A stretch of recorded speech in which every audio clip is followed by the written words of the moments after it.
Hello, on this Wednesday, tracking more heat, more sort of the west right now, and that's going to be the case over the coming days as we cool off after tomorrow. But Salt Lake City, Utah, 106 degrees, a new all-time high temperature record set there, breaking the old record by a degree. Not in July, but in June. Again, like our heat, coming way too early compared to when we normally get our hot extremes. And this is June so far. We showed this the last couple of days on and off. We are one of the warmest spots compared to normal in the continent and the rest of the planet. Another place, Dead Horse, Alaska, on the Arctic Ocean. The earliest they've ever hit 80 degrees. They did that yesterday.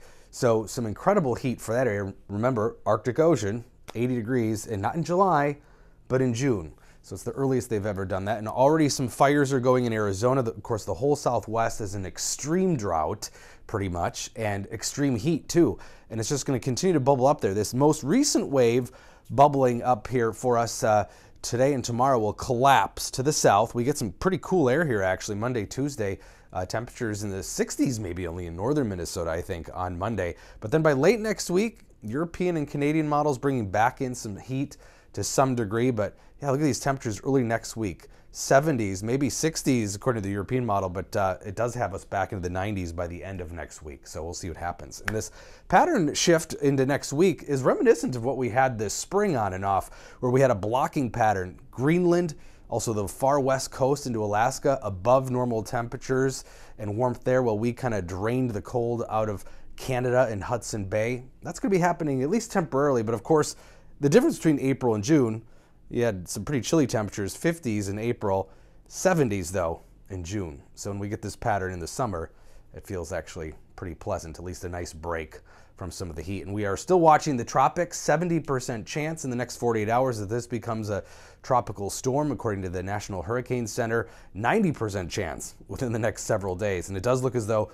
it's probably going to make landfall as a significant tropical system, not a hurricane though, as it reaches the Louisiana coastline. It looks like is where the center of that storm will be. Right now, it's a massive thunderstorm starting to circulate. That's what we wait for, is their organization. And most of the models do start to organize that system. So it'll mostly be a heavy rain event, but also some tropical storm wind gusts of 60 miles an hour or more as it makes landfall late Friday into Saturday. And again, we also had Bill and a couple other systems. So the hurricane season is getting off to a start, as it should in June. I want to show you this high pressure ridge though. This has been the heat bubble. It's kind of collapsing on us, as we showed you with some of those temperatures, and some significant changes here. This is a low pressure trough moving across the Dakotas, kind of eating into that ridge. So we'll put on the overlap here. You can see high pressure ridge aloft, that's the warm air basically, but then this low pressure ridge moving in. So we have these kind of ripples through the atmosphere moving along that ridge, eating away at it.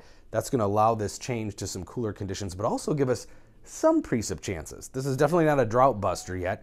Northern Minnesota, most likely for some thunderstorms tonight, and then in the early morning hours tomorrow, we could see a couple of pop-up showers or thunderstorms. You might hear a rumble of thunder, maybe if you're lucky, early tomorrow, and then potential for some redevelopment late afternoon, evening tomorrow as the cool front comes in and we start to see those temperatures drop into Friday. But again, none of that is a slam dunk. Sunday is looking like a better chance of maybe more widespread precip, so we'll keep our eye on that. But marginal risk of some severe weather with whatever storms get going tonight, and then a little bit better chance, slight risk of severe weather, mainly to our southeast though tomorrow, with the timing of that cool front and the heating of the day across Iowa, southeastern Minnesota, and into southern Wisconsin. Yeah, don't look for a whole lot of rainfall though. This is the European model through Friday morning, most of it to our south and east. Where you do get thunderstorms, of course, it can dump that quick ½ to an inch of rain though. American model a little bit more optimistic, but this does seem a little more unrealistic as well. And even that's a couple tenths of an inch only of rain, not enough to bust the drought here. But as I mentioned, Sunday brings a better widespread chance of moisture ahead of that second blast of cool air that'll drop those temperatures into the 70s here Monday, Tuesday, and 60s only for highs in northern Minnesota. So if you were looking for a break from the heat, that will bring it. But again, we'll have to watch. The model's kind of all over the map past early next week in terms of what happens with the heat or not. So we'll have to keep our eye closely on that. But for now, we're watching Sunday for that potential of some decent rain for many of us.